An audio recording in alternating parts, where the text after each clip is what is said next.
Group D 2022 में electricity का पूछा गया बेहतरीन न्यूमेरिकल, और कितने बेहतरीन ढंग से मैं आपको इसको सॉल्व करके दिखाता हूं। सवाल लिखा है नाइट्रोन का एक तार AB है और इस AB को देखो AC, CD और DB यानी 3 भागों में डिवाइड कर दिया गया। बच्चों इनके रेजिस्टेंस के नाम दे दिए गए कि रेशियो 1 2 3 है और बैटरी से जुड़ा है V1 V2 V3। इनके अगर वोल्टेज है तो बताना है V1 V2 V3 का अनुपात। सबसे पहले तो आप इस बात को समझो कि ये तार है जिसको आपने AC, CD और DB बनाया।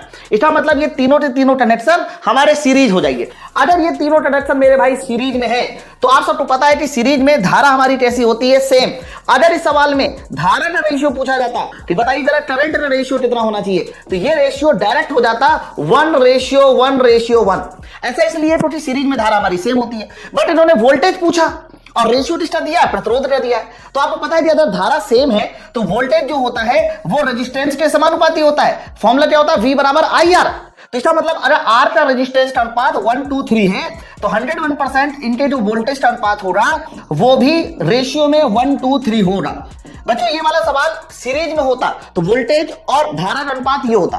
अब आप सब लोग मुझे कमेंट सेक्शन में ये बताइए कि अगर ये तीनों तार समांतर में होते, अगर ये तीनों तार समांतर में होते, ये आपको होमवर्क में आंसर बताना है। अगर ये तीनों तार समांतर में होते तो बताइए वोल्टेज का रेशियो क्या होता और धारा का रेशियो क्या होता। ये क्वेश्चन का आंसर कमेंट सेक्शन में जरूर बताएं। ऐसे बेहतरीन कॉन्सेप्ट को सीखने के लिए ज्वाइन करें उड़ान बैच।